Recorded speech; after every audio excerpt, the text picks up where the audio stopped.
beautiful friends. Welcome back to my channel. Or if you're new here, my name is Cami, and what I like to do here on YouTube is I talk about multi-level marketing scammers. And that is exactly what we're going to be doing today. So it's Christmas Eve.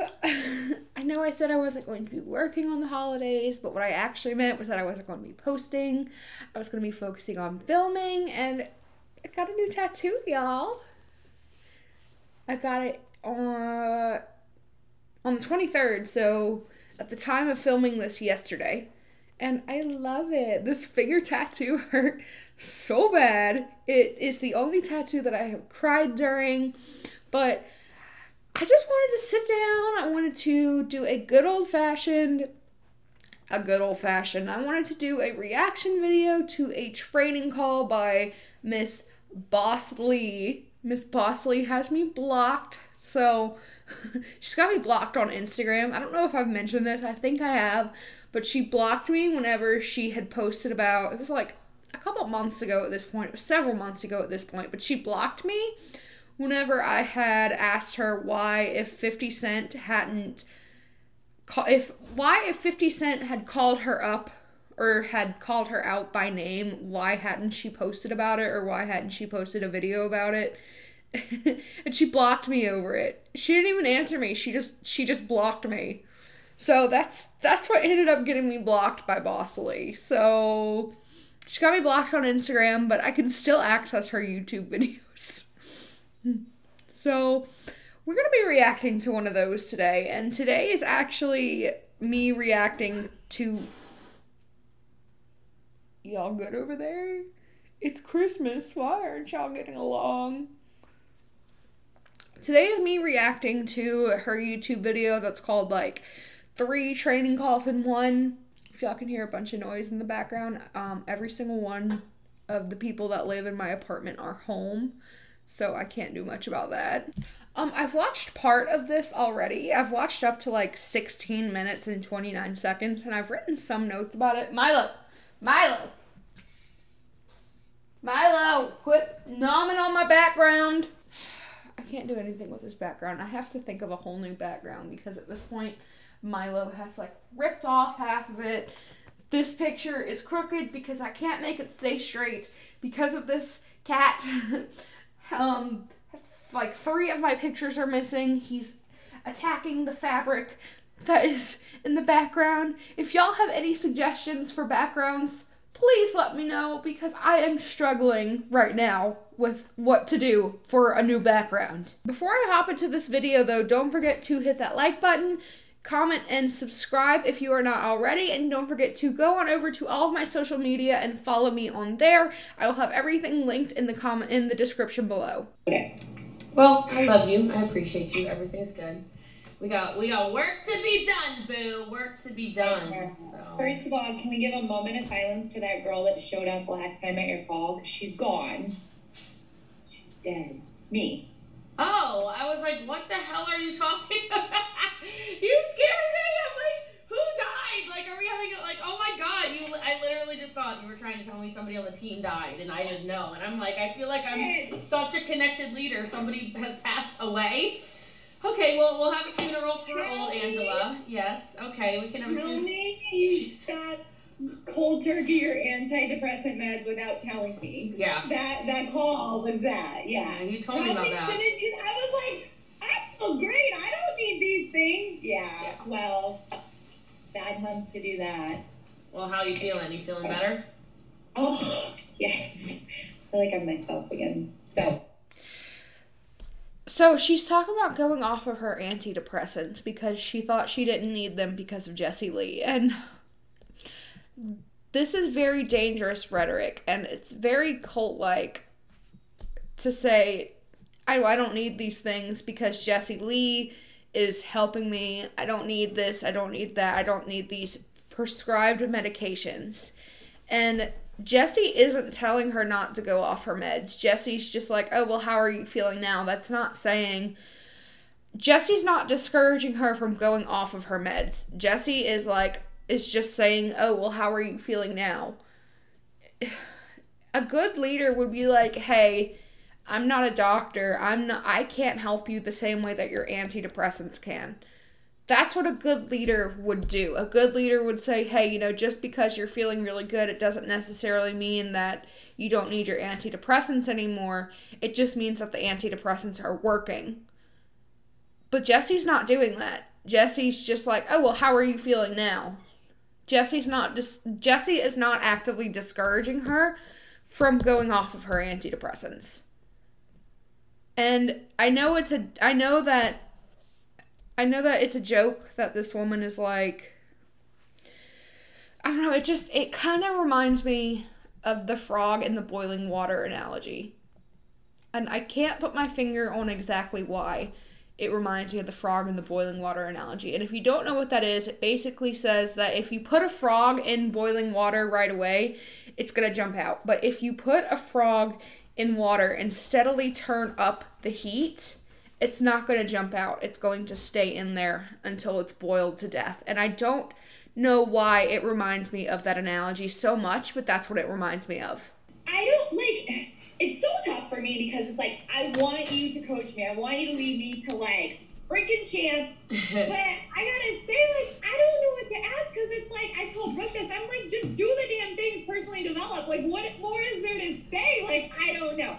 So the first thing I do have is like a tactical question for you. Okay. And then maybe I can come up with some other things that hopefully will help. But what is that fine line or distinction between focusing on leads and getting to the point? Because I can get to that ketone conversation like it's nobody's business. And I don't know, but then I hear like other, trainings and stuff that's like, especially from other leaders, that's like, focus on the relationship, focus on the lead, like, and I guess I don't know if I'm building a rapport because I'm finding people in groups and then I'm like, hey girl, like I start that conversation and in the same like chunk of conversation, I'm like, oh, what are you doing? So-and-so. And they're like, I do this. What do you do? And I'm like, and then I'm like, boom, to the conversation. Okay. So all of that, what exactly is your question? How do I know if I'm not focusing on the relationship prior to me getting to the conversation about ketones?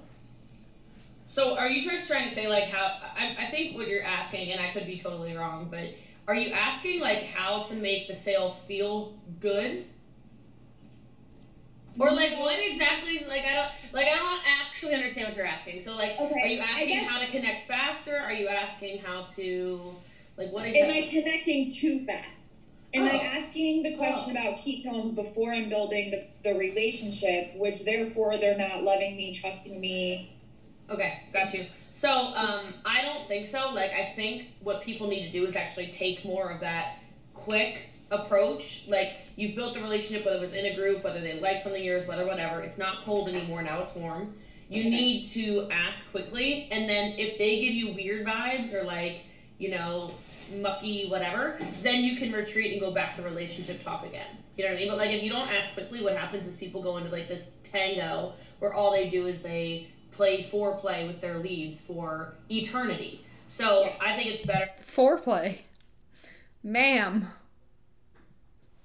You shoot your shot and then go, whoopsies. Hey, yeah, your kids are really cute. And then, like, yeah. You know what I mean? I think that's going to be a better approach, quite frankly, than just... This is actually closer to the frog in the boiling water analogy. So what she just said is that if your potential recruit kind of doesn't react well, you can just go back to talking about their kids until you can ask them again about joining the business. And again, if you jump in too quick and they say, how do I word this? So basically, if you jump in too quick with the business opportunity and they're like, no, I'm not really comfortable with that, that's the same thing as putting a frog in the boiling water. Whereas if you slowly lead into it, then they're going to be, I guess, in their minds, more likely to join the business opportunity. So once again, it's like putting a frog in boiling water. They're going to think that you're trying to build this friendship, and so they're going to be, I guess, more likely to want to join this business because they think that you are genuinely building a friendship rather than just trying to recruit them. Does that make sense? I'm trying to get out what I'm trying to say, but it's not coming out exactly how I'm trying to word it. So I hope that it makes sense. What I'm saying, though, is that this is a perfect example of the frog in the boiling water analogy. Like I said, like, you know, tiptoe, tiptoe, tiptoe, tiptoe, or like I call it foreplay. Like a lot of people. Yeah. Stop. Because I am. Like, I get to that conversation real quick. And sometimes it works, and then sometimes, like, I mean, like yesterday, I even said Brooke, I'm like, can you delete him? Because this guy, like I met him in a group, and he very much was like, yes, tell me, like, all the scripts, got him into simple results, got him the video, and then he's like, okay, how much? And I tell him how much, and he's like, haha, and then blocked me. I was like, well, that escalated. Yeah, but like also, I had this conversation with Brooke about you when we were in Maryland. It's a good conversation, by the way. We talked a lot of really awesome stuff about you. Like, I know you're going to be driving a free car soon, just so you know. Like, you're so good. It's not free. Pruvit's car program is called the Champion Car Bonus. Let's see. I'm going to write that down. I want to eventually do a video on all the different MLM car programs. Like, not just pick out a few of them, but I want to do a video on all of the car bonuses. I didn't realize that Pruvit had a car bonus. Okay, so it says Pruvit will pay up to $800 towards the monthly lease or purchase of a luxury car to all promoters who achieve and maintain at least rank 6. So you have to get to rank 6 before you can even qualify for this car bonus. And you have to be a qualified and engaged promoter. So you can't just join for the discount. You have to be an active seller of Pruvit. You have to be an active, like, coach or whatever.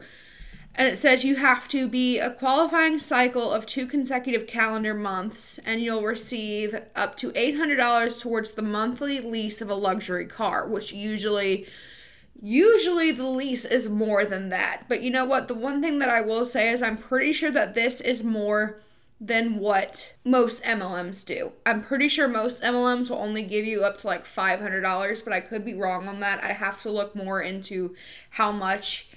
I have to look more into each of the car programs, but I'm pretty sure each MLM only, like all the other MLMs, only give you up to like $500. So they give you a car lease token. It says 1 car lease token is earned each month you qualify for the payment. Upon approval of your submitted lease/purchase documentation, the CLT will be converted to dollars in your cash wallet based on the amount indicated on your proof of lease/purchase documentation. So you have to achieve and maintain rank 6 or higher. Rank 6 equals 200 PQV, personal qualifying volume. After 2 consecutive months of achieving rank 6 or higher, you will receive your first CCB. I don't know what that means. Then you have to maintain rank 6 or higher to continue receiving the CCB. So the Champion Car Bonus. So here is the conditions for it. So it says the car must be less than 3 years old at the time of purchase or lease.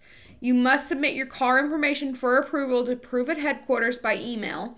Please fill in the form available in the cloud. We strongly suggest you do this prior to signing the purchase/lease papers, as payments will only commence once approved by Pruvit headquarters. The car, new or used, must be a new purchase or lease made no earlier than 90 prior to earning a car lease token. 90 what? 90 days? So I'm not going to go over everything. I'm just, because like I said, I want to make a whole video on this. But it says there's no cash option available to the promoter. However, other options in lieu of a personal auto lease/purchase payment option are the CCB may be transferred to a member of the promoter's immediate family. So in other words, if like someone in your immediate family has like a license. So for example, I don't have a license. I can't drive because I had epilepsy for several years. I'm 28. I still don't have my license yet. I just got the approval to drive because I just got cleared of my epilepsy. So if I was in Pruvit, which I will never join an MLM, but let's, for argument's sake, say that I'm in Pruvit. If I earn this bonus, I could give this bonus to my mom and she could get the car. If a promoter falls to rank 4 at any time, all 50% CCB payments will cease permanently. if the CCB recipient falls to a paid rank of rank 5, 50% of their payment will be covered for a maximum of 2 additional months, which is standard in MLMs. If the promoter has again not reached rank 6 after this 2-month period, the CB payment will cease. If the promoter falls to rank 4 at any time, all 50% CCB payments will cease permanently. If a promoter ever loses their CCB, i.e. is no longer car qualified, they can requalify for the full CCB again by achieving rank 6. Here it is. Any prover that earns the champion car bonus must have a valid driver's license, maintain all insurance required by law, and is responsible for all costs associated with the qualifying vehicle, including payments, fees, insurance, taxes, gasoline, and maintenance. So again, it's not a free car. You get a car bonus. It's not a free car. I mean, I said it on a podcast like 2 months ago, so I know you know, but I will tell you, like, she was like, God, like, Angela has all these men who, like, join her or whatever, and then, whatever, like, you need to know you're really hot, just so you know, like, in case you forgot. You're super, super beautiful, so you're getting these men, yes, for sure, that are being stupid. You can decide to make pivots in it, so I like recruiting men, just because I like the diversity of recruiting people, but at the same time, I'm fully aware that women tend to do more in business to begin with, and there's a less likelihood that they're hitting on me now. Are some of them hitting on me? Yes, of course, okay, whatever, doesn't really matter. But, like, my whole point in saying all... I have no doubt that there's probably some women and men that are hitting on her, because I think Jessie Lee is beautiful. I think she's a beautiful woman, but it's kind of egotistical to say, oh, they're hitting on me. They're probably just being nice, and she's like, oh my God, they're hitting on me. Because again, like I said, I think Jessie Lee is gorgeous, but they're probably not hitting on you. That is to say, like, as soon as you start to even intuitively be like, this guy is definitely hitting on me, just stop. Yeah. Just stop engaging. Just get to that point faster again. And I recognize that. And after, like, because I got super excited, because a lot of my social media is men, because they're athletes, they're cyclists, they're, you know, and I found articles of, you know, there's a team in the Tour de France right now that is taking ketones. So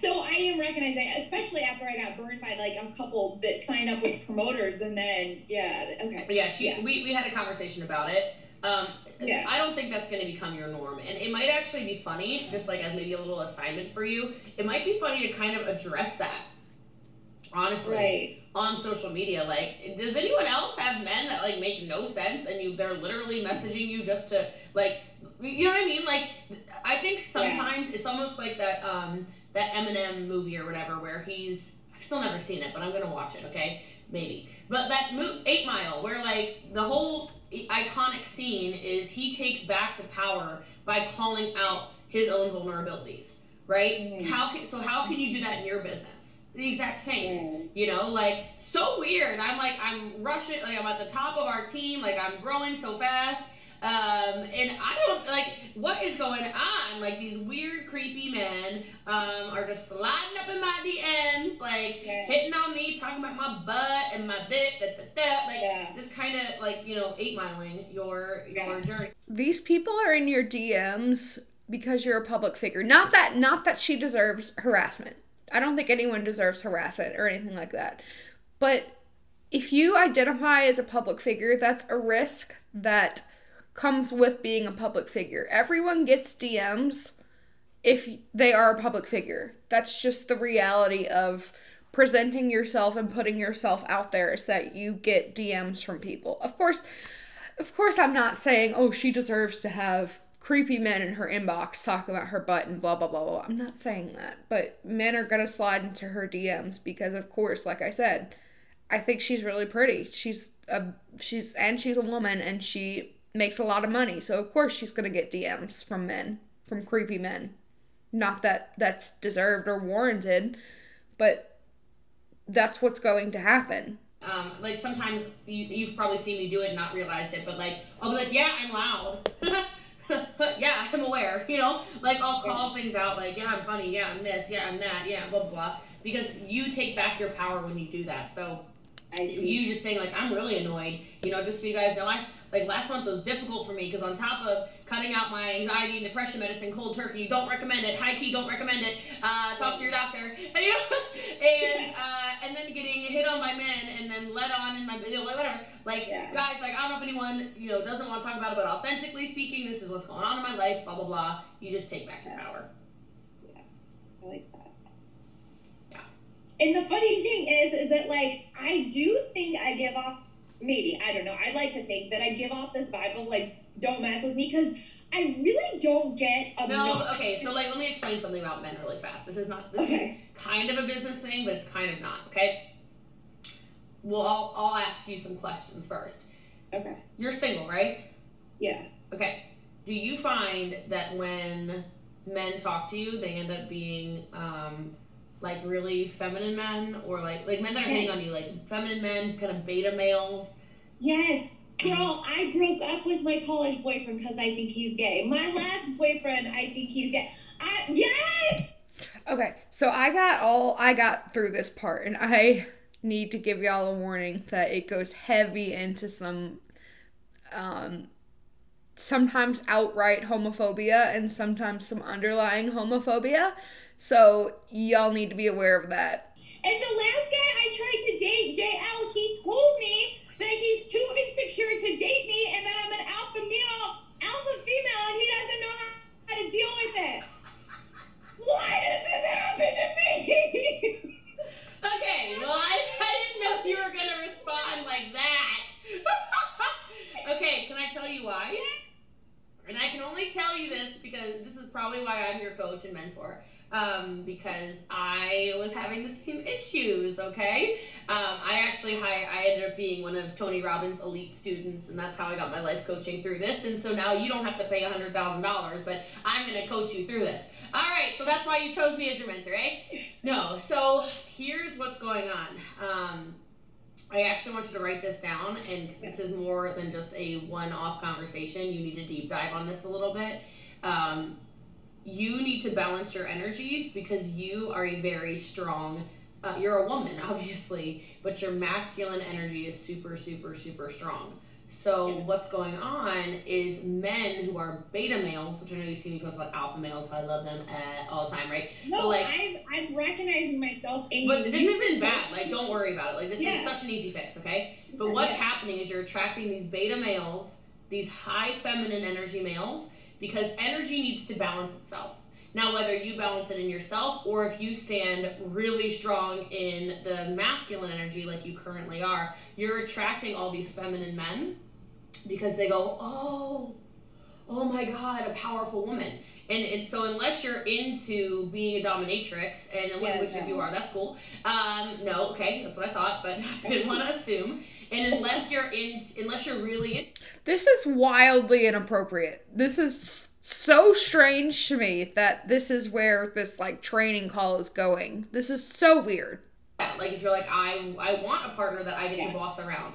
Again, I'm guessing you like to be in your masculine in business and then you're feminine in a relationship, which is 100% me, right? Then, which is why I can relate, then your biggest assignment of the next probably 6 months is going to be balance your energies. And it's going to be stuff that is going to feel kind of weird to you. Like, I'll give you a couple that my Tony Robbins coach gave me. So, like, if you ever notice that I always have candles, it's because candles are really feminine. You should always have a candle burning around you. Don't ask me why, it's just a thing. Okay? You happen to have light colors on right now. Wear more bright colors. I tend to go towards dark. I know you do too. I've noticed. Okay? All black. Literally, I wore this. I was like, oh, I'm going to look bright for jail. Oh, I love it. You did it for me. I love it. Okay? So you've got to balance that though. So I'm not saying throw away your black wardrobe. Obviously, black is still like a staple color of mine. But how can you bring color into it? Think flowy stuff. So I'm like not a skirt person at all. Like, but there's still time. So what I did is I got robes.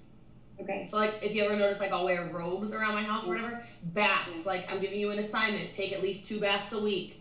Okay. Get your baths. Get your bath bombs. Light your candles.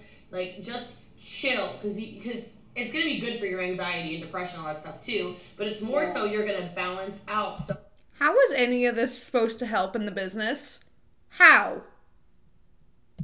You're not going to attract as many. You're like, all these gay men! Like, that's great, but it's because they're in their feminine energy and they look to you as a strong alpha masculine energy. And it's going to help in your business. That's the only reason I bring it up. I'm not trying to bring it up to, like, do anything else except for coach you through business. But the other thing is I was attracting all of these people who was, like, when I was in such a strong, dominant position, 24/7, I was attracting all of these people. I'm uncomfortable with the idea of Bosley being dominant. Like, latching on to me, and again, I'm saying it, you're nodding like crazy, this is good. I was like, my whole team, this is at the time, this is not current, right? Like, my whole team was a bunch of, like, helpless people who I think came to me for freaking therapy, which then stressed me out. Because I'm like, I want to be able to have, like, I want to be able to be soft and emotional with our team and, you know, dominant and the leader in the team, and I couldn't find that balance, okay? And then I just want to remind you, the more you go into your feminine, the more, because I know, obviously, nobody wants to be alone, right? So, I don't know if that's like a big frustration of yours. It was certainly a frustration of mine because every man that I was attracting, they were these super beta men, and I'm so unattracted to it. Like, if you do TikTok dances on TikTok as a man, as a straight man, like, I'm so unattracted to you. Like, I just want to barf on you. I'm like, whoa, tell me you're beta without telling me you're beta. Oh my God. So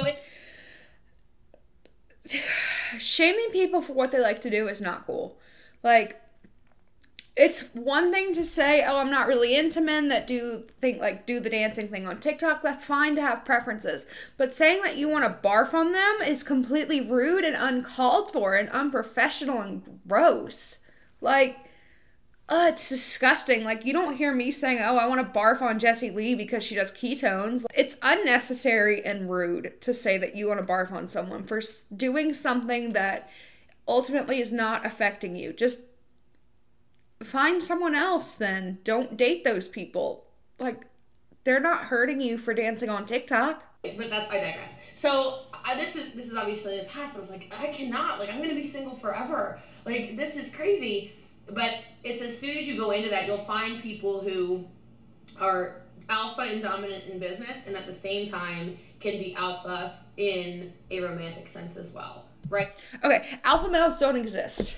That's all I've thought of this whole time, is that alpha males do not exist, because Adam Ruins Everything did a whole segment on this, and I'm going to use the same example that he used. So what's considered an alpha male in one setting, first of all, is not an alpha male in another setting. So think about think about someone that is a nerdy guy doing, like, going into, like, a football setting. Obviously, the, big football players are going to be what's considered the alpha, but take those same alpha males and put them in the nerdy setting, like a D&D session, they're not going to have any clue what to do. The nerdy guys are going to be the alpha ones. And on top of that, just the whole idea of, like, an alpha wolf, or an alpha, what was it? Was it an alpha wolf? Yeah, it was an alpha wolf. That was a woman. That was like a female wolf. And he tried desperately to try and get his findings removed, but people didn't want to listen to him. I'll see if I can find it below. He goes more into depth than I can, and I can't remember exactly how. I can't remember everything about the study, but it was about wolves. It was like this whole thing. Point is, alpha males don't exist. It was a fallacy, and they just don't exist. So I get so tired of hearing people say alpha males and alpha this and beta that. And she said this so much. She said alpha and beta so much that it's starting to not sound like real words. And then only when they let their guards down do they show their vulnerabilities, because alpha men they're just a different breed. Right. Stop! Anyway, so, and then you get to be in your feminine. And your divine feminine is actually extremely strong. Extremely strong. So, like, don't look at that like, oh, do I need to soften and become weak? No. Like, a woman who can step into the divine feminine is so powerful. Because she can actually control an alpha male. Like, not that you want to control him. I don't want, control is, not exactly the right word, but I think you know what I'm trying to say. It's those balance of energies. So do those things, which you're going to see less and less and less then of that issue you're dealing with these little beta biatches coming in to, like, have you mother them or something, like an Oedipus complex. So, like, balance your energy. Yeah. Thank you. I love that. Yeah, so if I could go then maybe into the team, I know we don't have a ton of time, but like my team, like I heard so clearly when you say be more like the leader that you signed up with, right? Yeah. So I am constantly getting, I love your energy, you're so positive, oh my God, I love following you. Like, I literally, in the past 2 days, have had 3 people reach out to me and say, will you repost what you just posted in my group? But yet, I, like, sign these people up, and they freaking ghost me. Like, I'm like, how do you sign up for a business and not even want to, like, try to sell a box? Like, because maybe some people, you manipulated them for a bit and then they did the research on what the company really is and found information that it's a pyramid scheme. Did you ever think of that? And I continue to reach out and I'm like, how can I help? Here's Betty. Like, what can I... You can also just ask one quick question. As soon as you start getting to a point where you're like, this MF is ignoring me. You know, of course you wouldn't call him an MF. But... so, keep in mind how she's talking, like, her first sentence that comes out of her mouth before she's like, oh, but you wouldn't call him that, because that's generally how she really feels about people. Just keep that in mind. Messages say, hey, Angela, like, I feel like I am annoying you so much. Do you want to do this business? And if not, it's okay. Can you just tell me? You know, because some of them might be like, oh, you might end up with people saying stuff like, I really do. I'm in an abusive relationship and I'm trying to get out and like whatever. Like you might have really deep, and then you might have people who are like, nah. Please stop preying on people in abusive relationships. I feel like I say this in every single video, but please stop preying on people in abusive relationships because first of all, you don't know what that message could trigger in someone in an abusive relationship, and you don't know what... You just don't know if their partner is seeing this message and what it could trigger from their partner. Please don't prey on people in abusive relationships because you just don't know.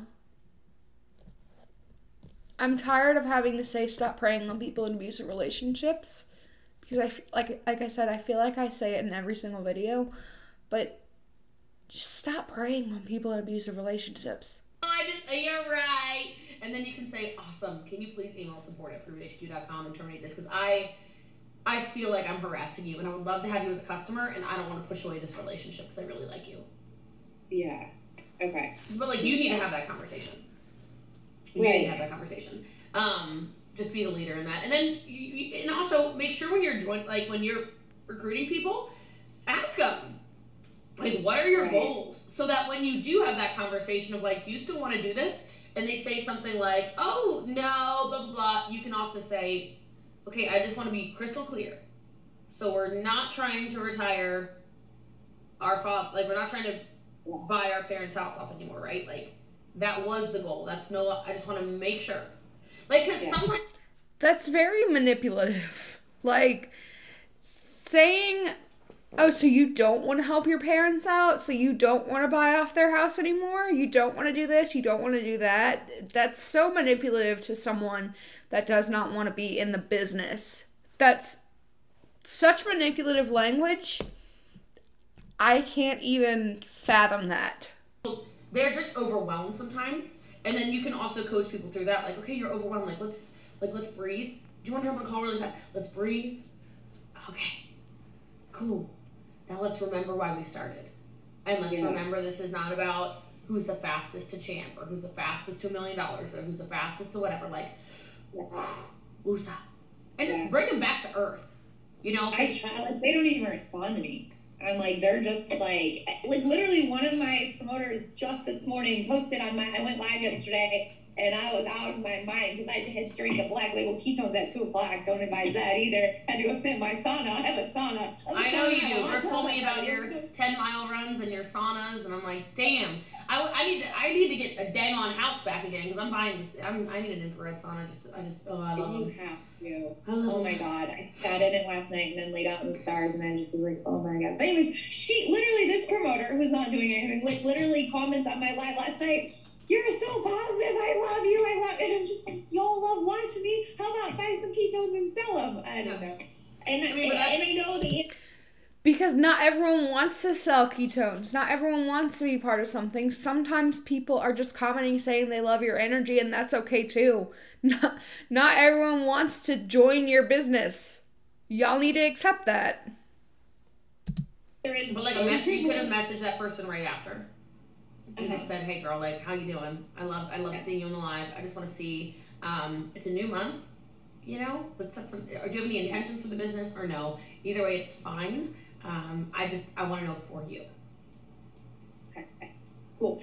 Maybe one more question. I hear you say a lot. Okay, actually, I'll go back to this question. The living in the future. How do you do that? And I don't even know if that's an easy question to even answer, but like I hear you talk so much about living in the future, and it's like my belief in network marketing is crazy. My belief in the product is crazy. I think my belief in me is crazy, but then I also question if I subconsciously don't believe in myself. But like I find it hard. Like I don't see there's days where I'm like, of course I'm gonna be champ. Like, of course. And then there's other times where I'm like, that's great. Like, how is that gonna happen? Yeah. I guess that's where I live. Like, I believe, like, of course that's gonna happen. And then I get to the point of, like, how? Like, I can't even sign up somebody that wants to work. So, like, how? So, first of all, I guess my question is, like, how do you live in the future? Yeah, I mean, I totally got the question, don't worry. So, a couple of things. First of all, you are really good, and you're being triggered by something from your past every time you go into that.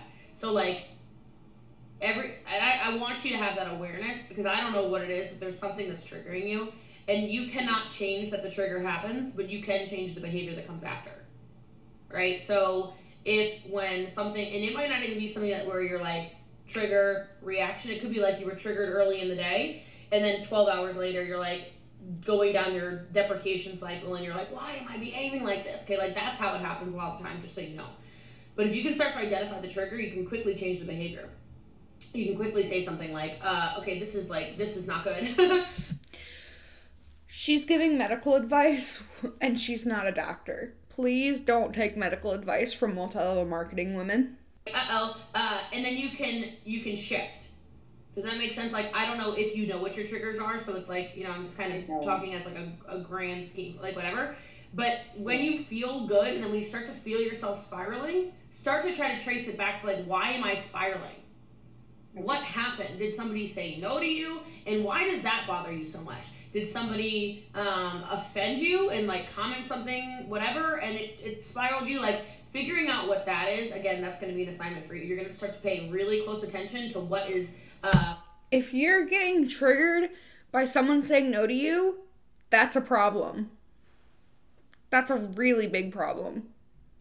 What... Sorry, Sophia. Oh my God, you look gorgeous. Get the hell out of here. You're too hot. Bye, Sophia. Oh my God. Why does she look so hot? What the hell, Belgium? Jeez, did you see her? What the hell ketones is she drinking? Oh my God.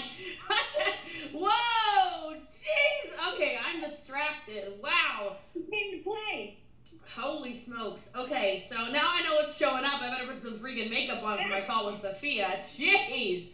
Good heavens. Okay, wow. Okay, so what I was saying before Sophia so attractively distracted me, figure out what your triggers are, okay? Figure out what your triggers are, and then move through that. That's going to help you a lot. Okay, this is me with my friends, though. I'm not even going to lie, this is me with my friends. I know hers is, like, completely fake, but, like, this is me with my friends. In regards to that. Now, when it comes to living in the future... This so much is like, you need to think about what, this is going to sound weird, because nobody says this, but what can money buy? Yeah. Okay? Like, when people say money can't buy happiness, it's because they're shopping at the wrong stores. And I don't mean Louis Vuitton, I don't mean whatever. I'm talking about money can absolutely buy happiness. And maybe it's happiness for other people.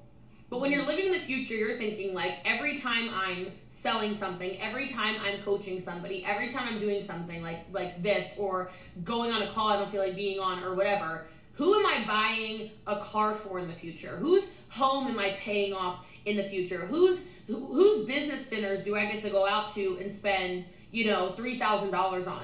Like, I'll tell you, this literally happened the other day. So, like, Jenny was putting on a team retreat. She ended up paying for me, Lisa, and Curtis. It was a $3,200 dinner. I'm like, oh, hell no. And, like, we have a rule, like, we always pay for the downline, right? And we're like, we know you can afford a $3,200 dinner, but, like, you cannot be paying for a $3,200 dinner when we're making what we're making. Like, get the hell out of here. And it was impossible. The restaurant refused. Curtis was immediately got up. So Lisa and Curtis, of course, business partners, of course. Lisa's my sponsor, right? Yeah. And, like, he's like, what do we do? And she had bought hotel rooms for everybody. Think about how joy-filled she is that she bought 8 hotel rooms at an Omni for 4 nights. Just do the math, how expensive this is, right? All on her dime, right? And Curtis, Lenny's like, I'm going to pay for all the hotel rooms.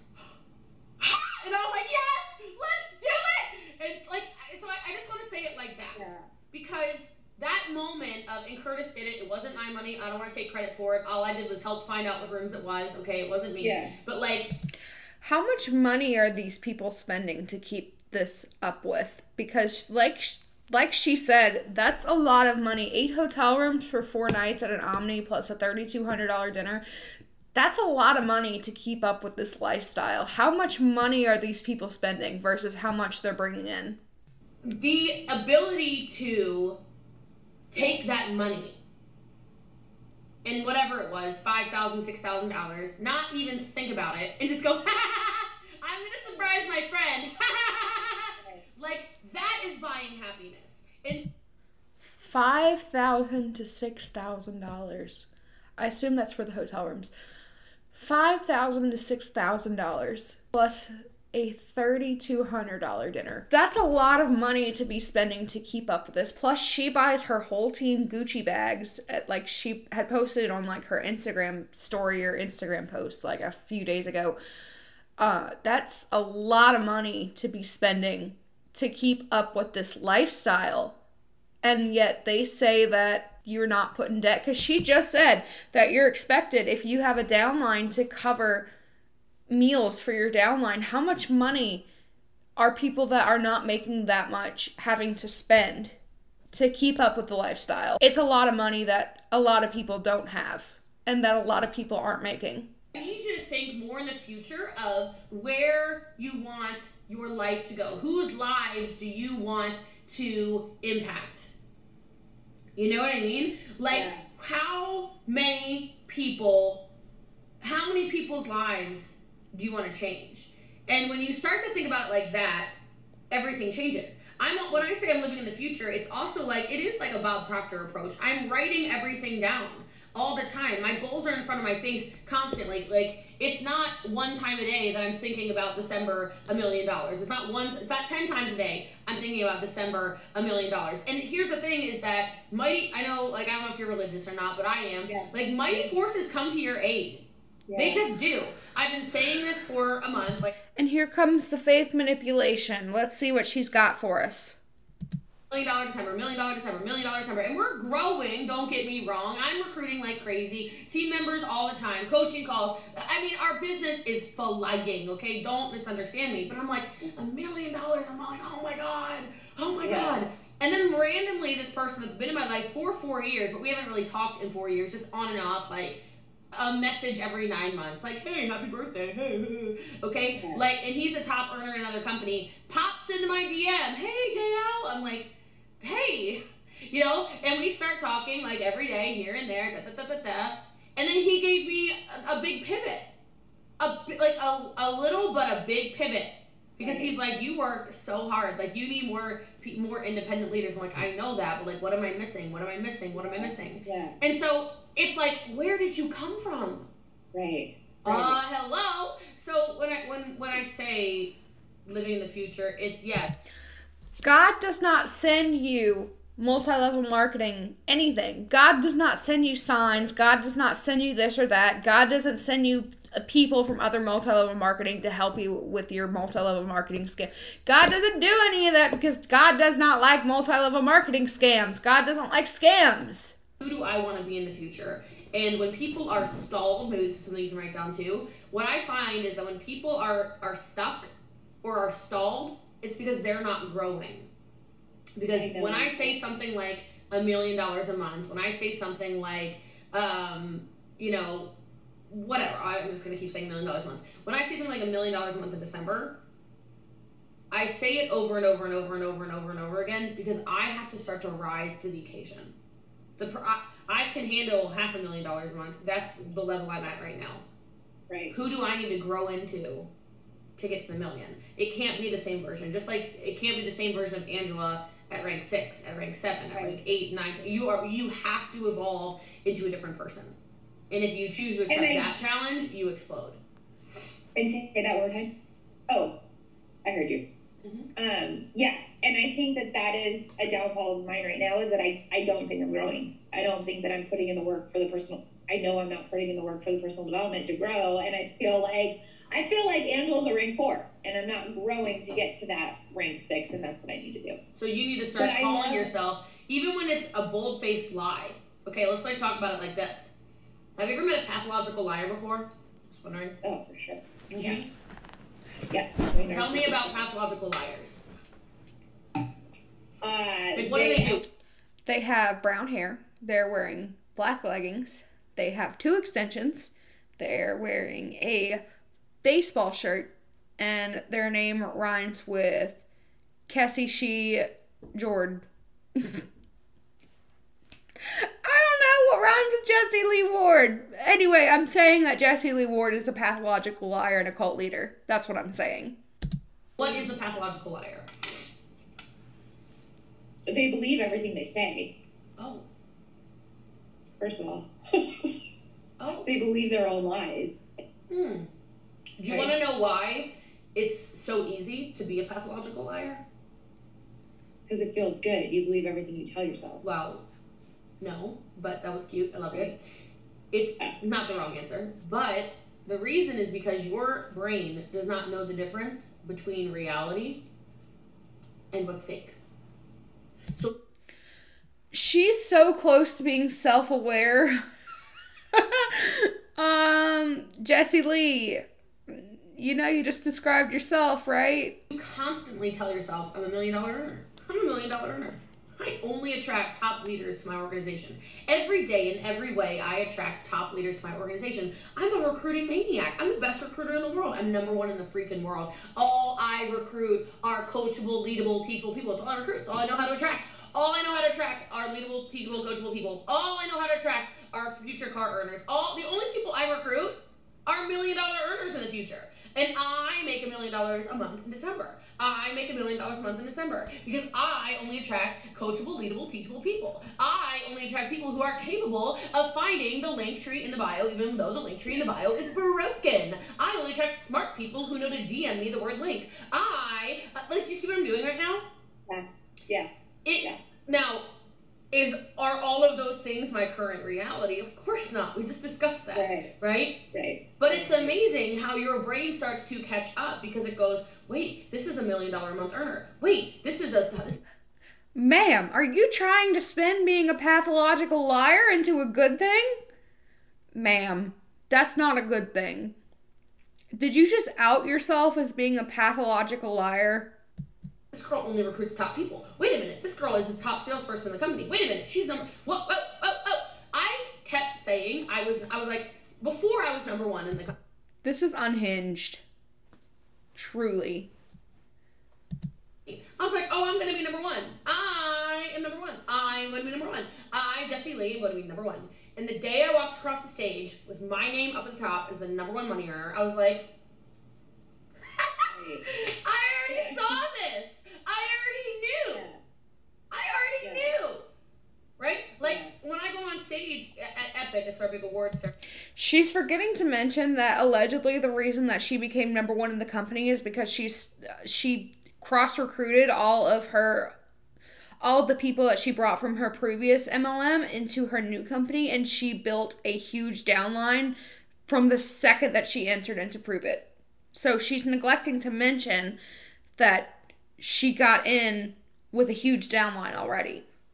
I know you know that. But 2 years ago, I got on stage and Brian said, our word of the year is action. And I literally got on stage. I'm like, action! I take the microphone to give a speech or whatever when you're at the top, you know. And I mean, you don't have to, but I will gladly give a speech. And I was just like, I'm so excited. In 2020, I'll be developing 15 new frontline car earners. Like I said, all the stuff. I didn't develop 15. I developed like 21. Right? Like, I went crazy because in my mind I kept saying, oh my god, like, am I on track for 15? Am I on track for 15? Am I on track for 15? Oh my god, no, like, Jessie Lee, who's the 15? Who, like, it just shifts in your brain when you start living out there. Yeah. You can't keep living in July 2021. Right. Or you're going to keep holding on to what you did in June 2021. Like, that's the whole purpose of living. That's all it means. So, so back to pathological liars. It literally becomes their reality. Right. Now, that's in a harmful way, I would say. But you're not harming anybody by saying, I'm going to have 100,000 followers on TikTok. I'm going to go viral on Instagram Reels. I'm going to drive a Lamborghini. I'm going to whatever. I put that freaking Lamborghini on a vision board 3 years ago. To spin being a pathological liar into a good thing is truly a bizarre level of multi-level marketing that I have never seen. Also, if you hear toy noises, it's Milo. He's playing with his toy, and I'm not going to stop him because it's adorable. For almost one. Yeah. But every day I would walk out the door and I'd see that freaking Lamborghini truck, and I'm like, I want the freaking Lamborghini truck. And then I went and I drove a Lamborghini truck, and I'm like, oh, I'm gonna have one of them. Have one of them things. And then everybody knows I've had one for a year. September 17th will be a year. You're so good. Hey, can I take a picture of them? Yes. And then Sophia has to come back. I know. That's why I was like, And Sophia, I think she's watching on Instagram. So Sophia, yay! Sophia, I will close it down and bring it back up because I know you're not going to be able to get back in. Cool. All right, Mama, I love you. I appreciate you. Go do all those assignments and get more feminine. All right? Okay? Sound good? Good. I love you. Bye. Bye. All right, Sophia, if you're still watching, come back. Come back. Okay. Are you guys enjoying this? Like, is this useful for you? If it is, you can share the video, I think. Share the video. I'm guessing it's useful. There's a lot of you watching, especially on Instagram. Oh, there's Sophia! Oh my God. You are so hot. I can't do a coaching call with you. I'm terminating you. You're terminated. What the hell is this? You're muted, by the way. Oh my God, like, I'm serious. Did you get, like, done up for me? What the hell? I'm, like, on a date with you or something. Is that wine? I mean, I could get some champagne out of the refrigerator. It's a little early here, but... Oh my God. And Belgian nights, it's 5:30 p.m. I know what time it is. I live in Europe in my mind. I'm just saying, what ketones are you drinking? You are so gorgeous. I need whatever you're drinking. Oh my God, woman. Jeez, yeah, okay, sure, it's the heart tart. Order from me? Do you want to order from me? I have the best. Now you're overly sexualizing this, Sophia. Right? Put it down. Put down the hot, mate. What's with Jessie Lee and talking about? I mean, it makes sense. She sold pure romance. But what's with Jessie Lee in this call and talking about dominatrixes and foreplay and sexualizing team calls? I'm uncomfortable. Good Lord, no, you're gorgeous. Holy smokes. I just have a few questions because I want to know how you're doing with your team members. Because I had now today I'm turning your camera off. I'm covering your face. Hold on. Just kidding. Sorry, something about team members. I can't look at you and listen. All right, go ahead. I'm gonna put some glasses on or something. I can't pay attention to you. There you go. If you have a disagreement with someone of your team, oh, I love your glasses. What are you doing about it? Oh, a disagreement. Okay, well, first of all love, no fighting, okay? That's the first thing, like my glasses suggest. Toxic positivity, all love, no fighting. You're gonna have disagreements with people that you work with, and essentially your teammates are people that in like a business sense, if we're pretending that this is a business, your teammates are people that you work with. You are going to have disagreements with people that you work with. It can't just be all positivity all the time. You're going to have, that's just normal human interaction. You don't get along with everyone. I don't get along with everyone that I work with. At my current job, not necessarily, because I just started it. I don't necessarily know everyone's personality. But at all my other jobs, I didn't necessarily get along with every single person that I worked with. There were days where I just wanted to just leave because people were getting on my nerves so bad. And I just didn't like some of my coworkers. You're not going to get along with every single person that you work with. And to say, oh, all positivity, no arguing is very toxic, in my opinion. All right, so the first thing you have to understand is not everybody's going to like you, but that's not really what the objective is in leadership. Okay? So, that's first and foremost. But I will tell you, there is no point in fighting with people when you are in a reciprocal relationship with them. Okay? So, there are plenty of people, even up on my wall, that I don't like them as people. We're just being honest. Okay? I would never hang out with them as in a friendship. I'm like, oh no. No. We have nothing in common. We are not aligned on personal values. We are just not the same, right? But I can go from friend Jessie Lee and coach Jessie Lee are two very different things. Does that make sense? Here's what confuses me about that answer. You are supposedly building a relationship with these people, and you are supposedly oh, I love my team, blah, blah, blah, blah. At least that's how, most MLM coaches make themselves out to be, is that, oh, I love my team, look, I buy these gifts for them. But then you're turning around and saying, oh, I don't necessarily love all these people on my team. That's a little bit confusing to me because, yeah, I get it. Whenever you're an employer, but that's not what these people are. They're not employers. Let's get that straight. And I'm going to tell you why in just a second. When you're an employer, you're not going to get along necessarily with every single person that you employ. You're not going to be friends with every single person you employ, but there has to be a level of professionalism. There has to be a level of professionalism that you get along with them professionally. But these people aren't employers. They say that themselves, that they are not your boss, that your upline is not your boss, that they're your coach and your mentor, etc. That's how they refer to themselves. And they pride themselves on building relationships with you. Like I said, they pay for your meals, they pay for this, they pay for Gucci bags in Jessie Lee's case. You can't say that you don't like people and then turn around and buy Gucci bags for them, because that's very love bomby to me. Is saying that you don't like someone, but then you turn around and you're like, here, I got you this Gucci bag. It sends very mixed signals to me. And either way, I'm not going to disrespect you. Because the fact of the matter is, we all have lived different lives. I've never even been to Belgium yet, I'll be there soon, next month, right? But I've never even been there. I don't know what your life experience is. I don't know how you grew up. I don't know what your traumas are. I don't know who said what to you. I don't know who, all these very real things, okay? So for me to come in and assume that everything I say is the holy gospel, that's a great way to throw your whole business down the tubes, okay? Because nobody wants to be barked at. Nobody wants to be, screamed at. Nobody wants to be told everything they do is wrong, which is what a lot of leaders do. And so my job as a coach and as a mentor is more so to be the guide. Right? Be the guide. Direct, redirect. Stop it. Quit it, Milo.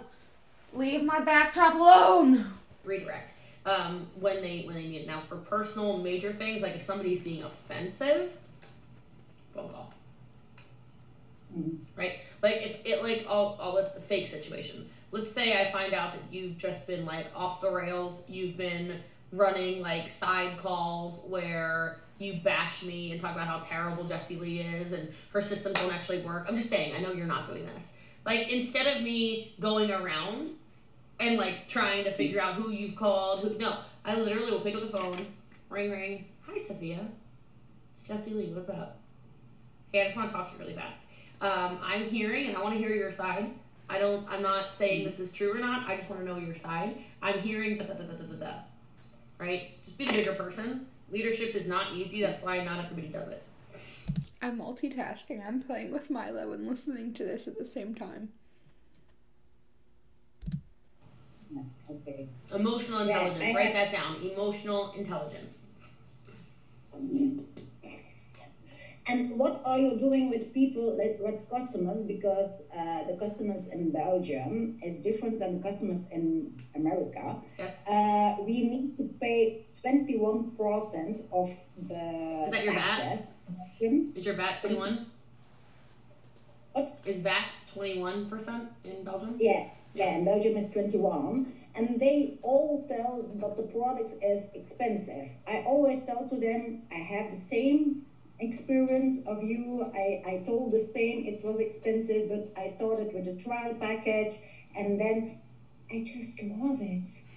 I just love it. Now, I know I have sent you a message because I saw you on GoPro. I already have been in network marketing for now 3 years and a half.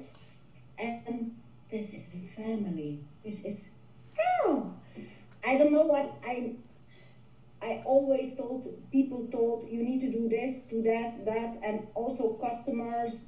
We didn't know any info about the products, but now you just send them to the doctors. Go to the page, and then I think Belgian people of European people are skeptical than Americans. I can't make many comments about what Sophia is saying because I think there's a bit of a language barrier here. So I don't want to make any comments about what she's saying because she's saying that they go to the doctor and then go to the page, and I don't know if she's saying that they go to the doctor, that she tells them to use them instead of the doctor. Like I said, I think there's a bit of a language barrier. I'm not completely sure what she's saying here, so I don't want to comment on anything because I don't want to sound like an asshole. So I'm not going to make really any comments on anything that Sophia is saying. I'm exclusively going to comment on what Jessie Lee is saying in this situation. So if I'm a little bit more quiet on this one than I was on the last girl, that's why. Is my thing. Yeah, I mean, I think you're not wrong. I think culturally, overall in Europe, it's just a different market. And I think that's why I recruit all the Europeans, because I actually listen to you and I understand that. I would say there's a couple of things we can do with this. First of all, continue to lead with that education. So it might be a little tweak you make where, as an example, something you might consider doing is like posting something sciencey once a week. Just to show... Don't do that. Don't claim to know science if you don't know science. Don't try and fool Europeans into thinking that you know science if you don't.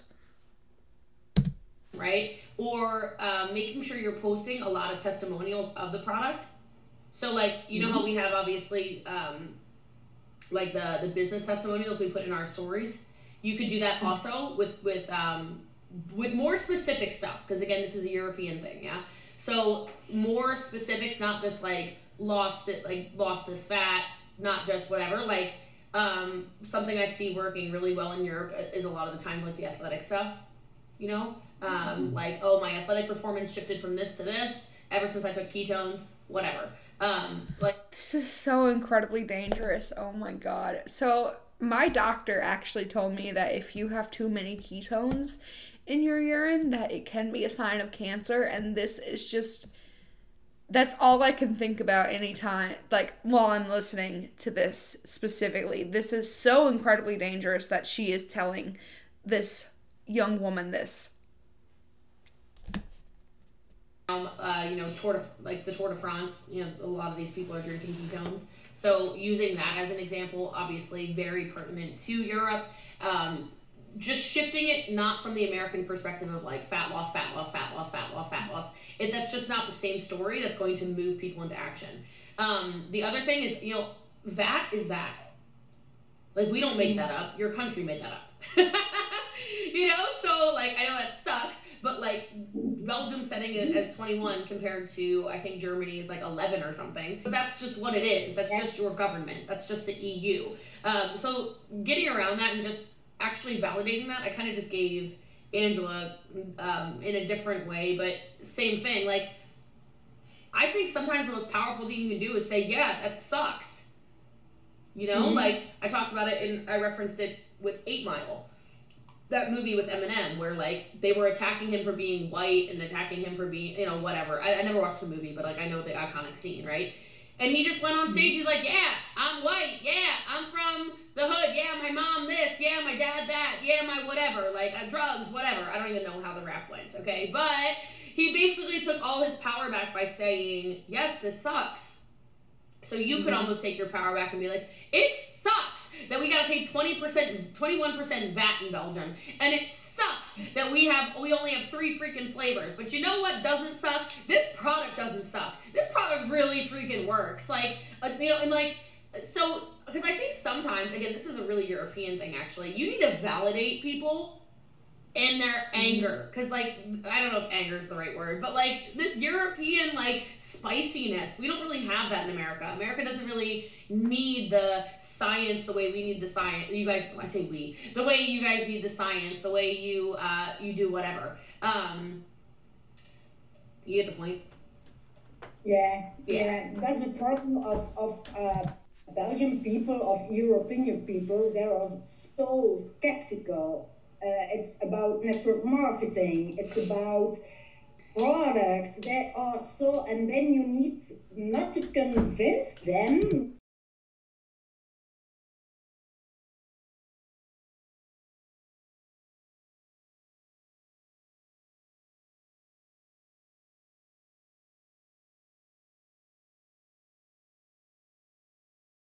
Something like, yeah, I tried this. I always tell my story because I've been out of a coma.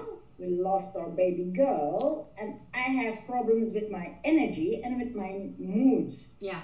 And I don't need. Oh my God.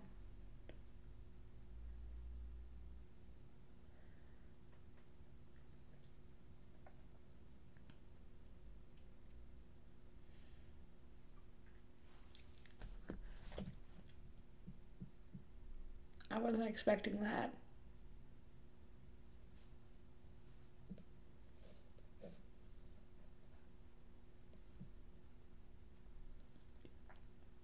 I feel horrible for this woman.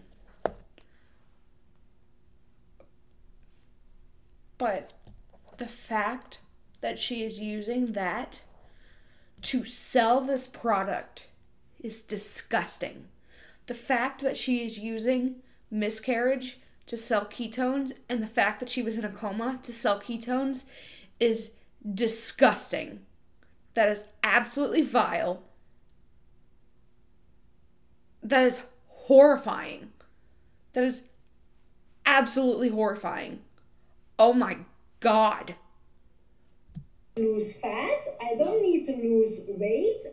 I don't need it for this. It's for my energy that I take the ketones. And this, I have a friend, she is here now outside with my husband, and she has she wanted to lose weight, and she has lost 12 kilos. Damn. I don't know how much it is in pounds, but just to drink the ketones.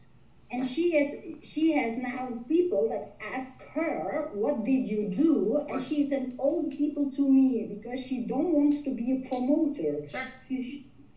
And yeah, I'm happy about this because I helped people. I help people to be healthy, because if you have been, have something in your life, you want to make other people also better. But my biggest problem is to have people to join network marketing, to show them that this is something new and that they can do it. Yeah, so I think it's kind of the same thing. You just show the different side of it. Like, I think a lot of why our team is so successful is because we don't even remotely seem like typical network marketers. Because we're not.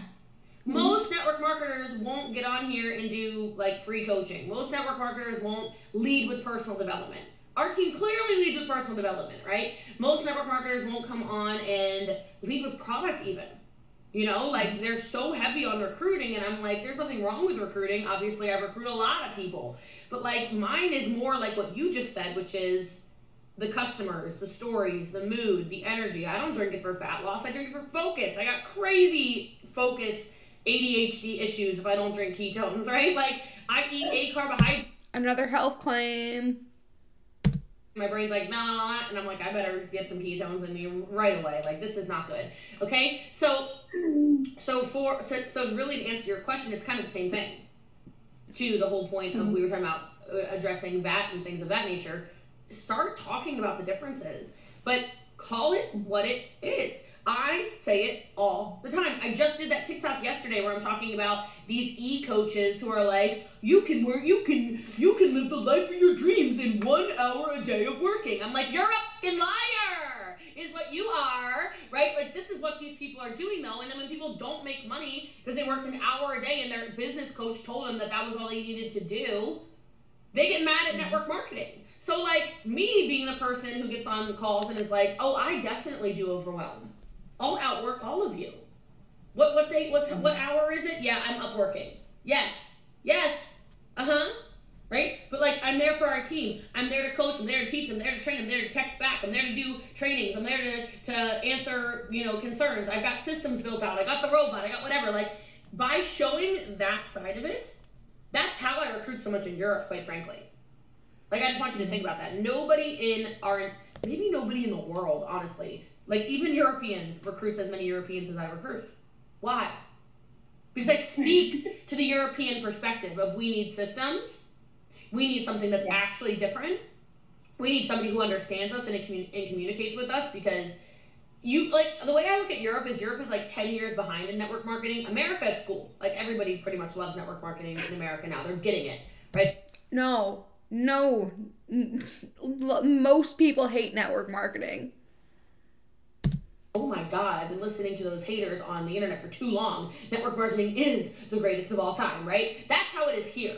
It's not, we're still catching up in Europe, okay? So because it's not like that in Europe yet, so much of me being an American presence who speaks European, you know what I'm trying to say, is like this backbone that people are looking for. So how can you be the backbone for Belgium? How can you be the backbone for, well, I know you also recruit in the Netherlands, obviously, UK, whatever. But like, how can you be that backbone that's actually there present, but you can also speak in American perspective as well? Is that making sense? It's that bridge that comes together that I think is really powerful.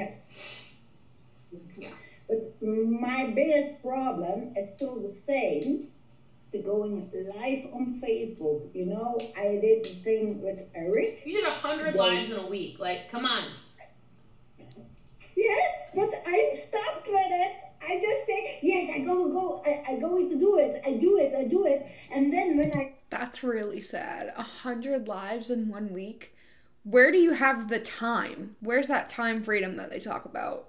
See, everyone unfollows me. I've been scared and something like, oh no, they don't like me. Okay, well maybe because 100 lives a week is insanity. Okay, I would never have coached you to do 100 lives a week, but I will tell you, you should go live every day. Yeah. So why don't you go live the next 100 days? I'm now live on Facebook. Good girl. Right? Yes, Facebook, yes. Right? And then I also want you to do things like ask your people, what do you want to see more of? This is what, people don't do this, okay? So from what it sounded like, people in Belgium, people in Belgium don't like network marketing either. So like, maybe they really liked when you did a business live and you coached on sales or, marketing or whatever, okay?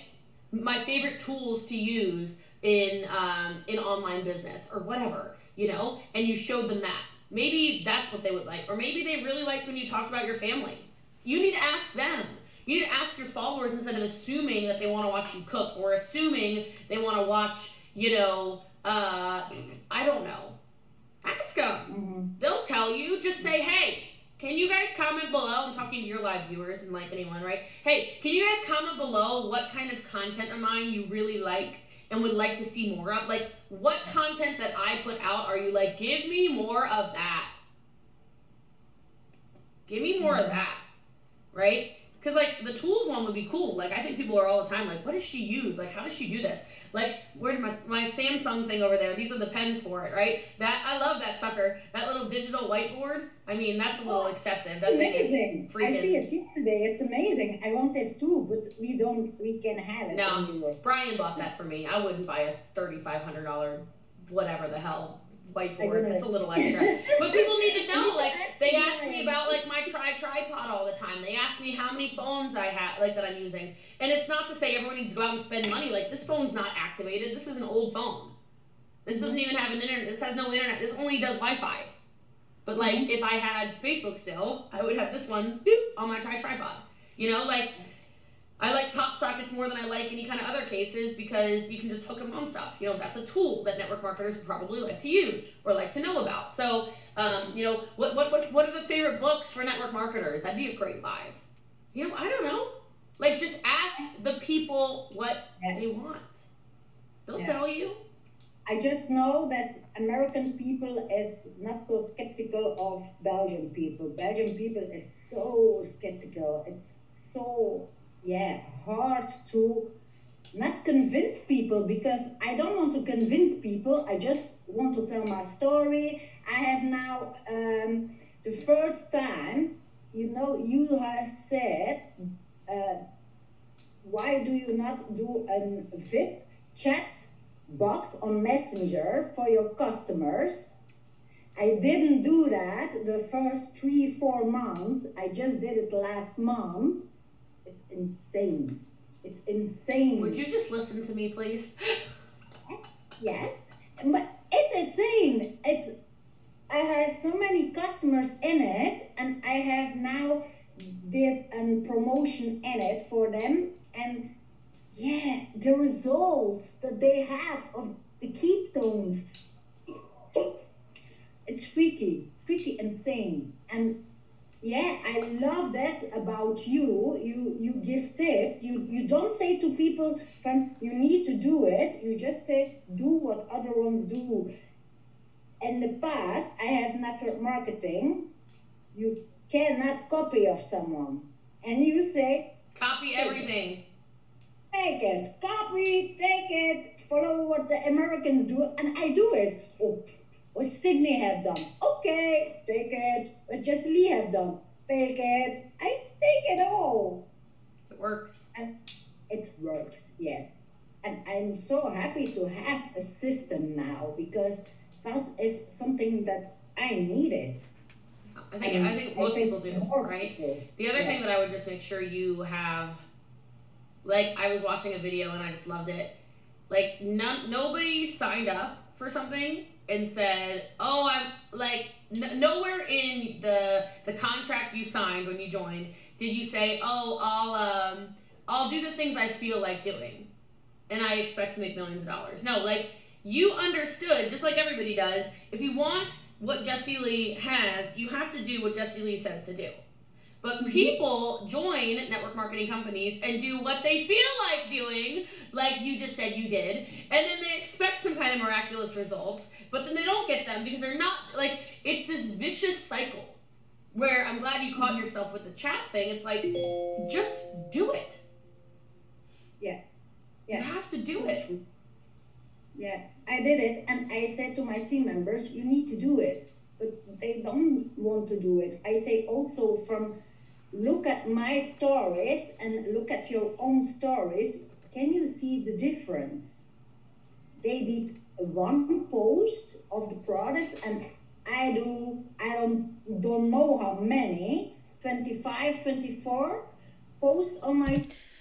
I don't like this girl. She reminds me of a little mini Jessie Lee, and I don't like her. Sorry, but they say, no, I do enough.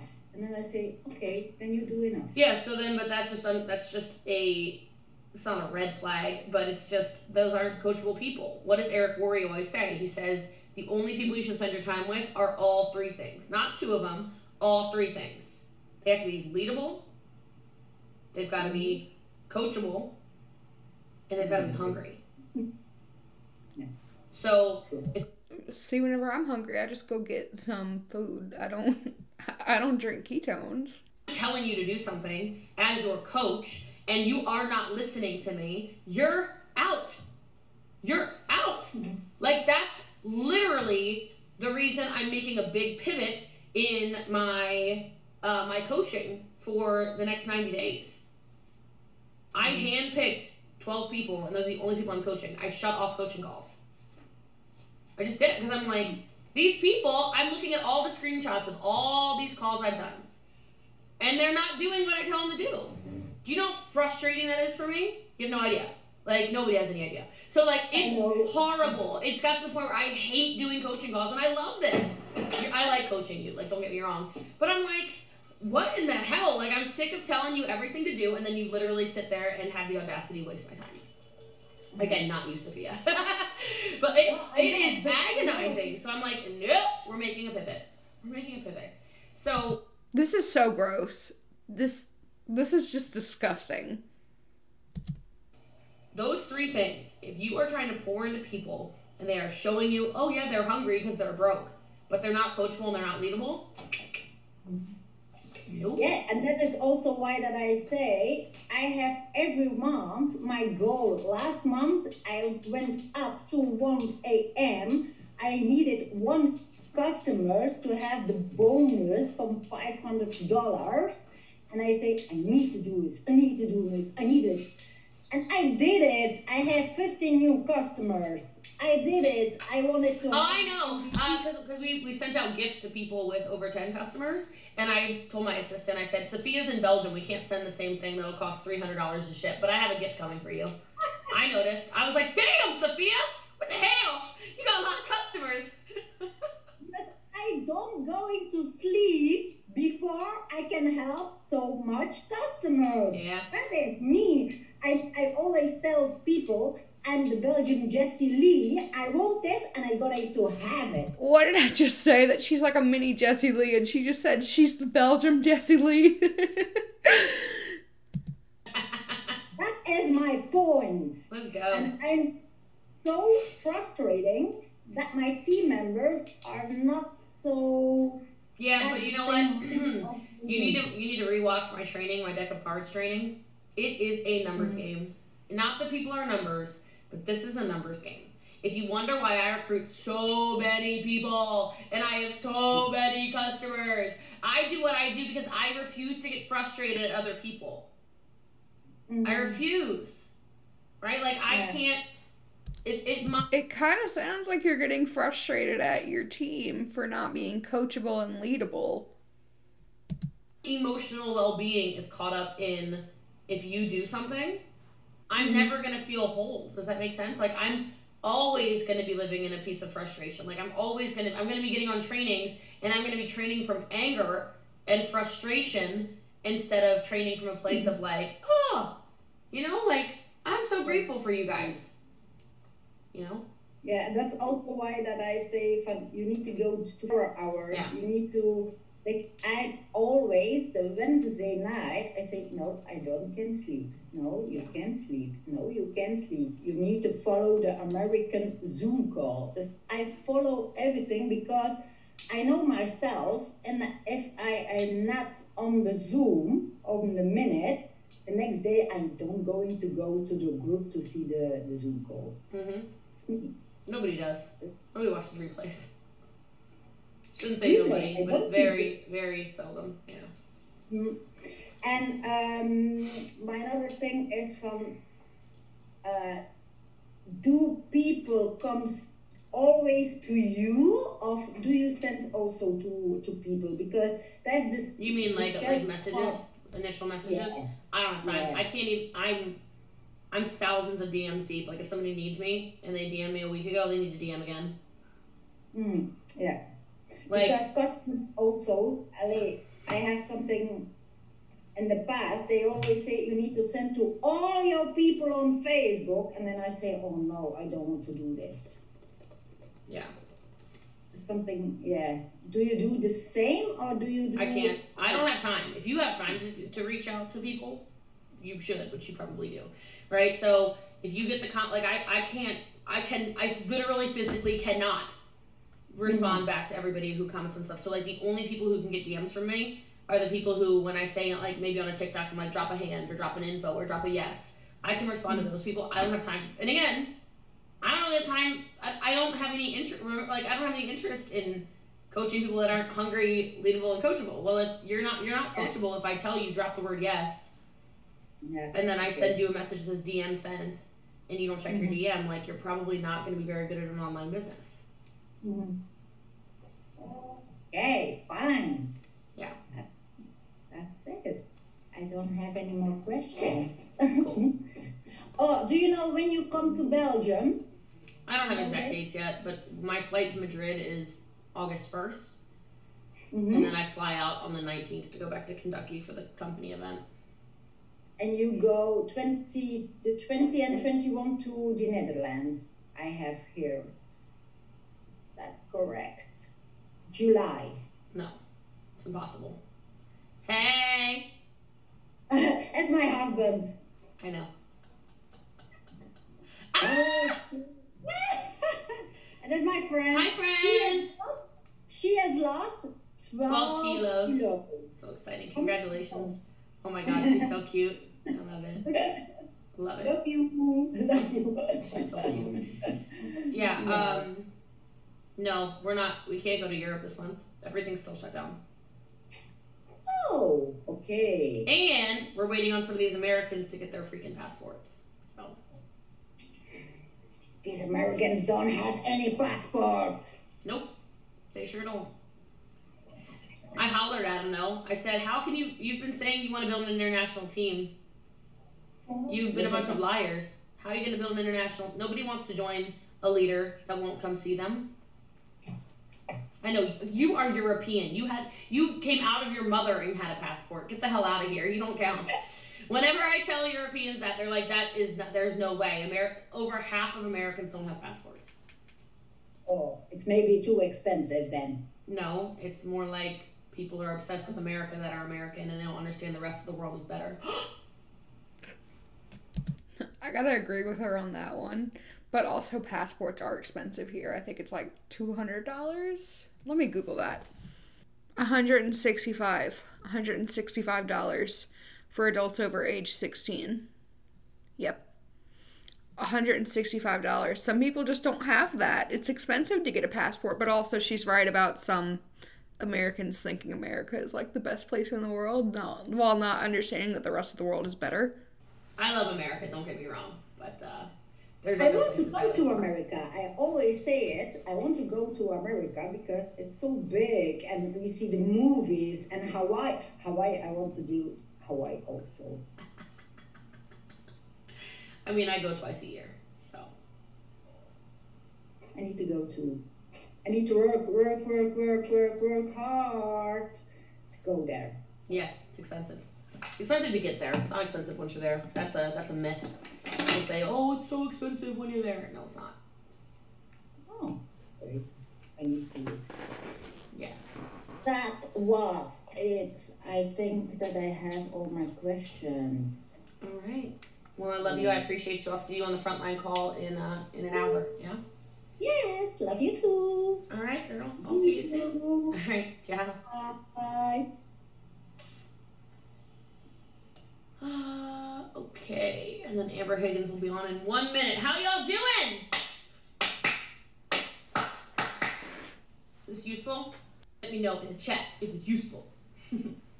I need to send a message really quickly to somebody. All right, let's see. Hey, Boo, give me 1 sec. I gotta send a message.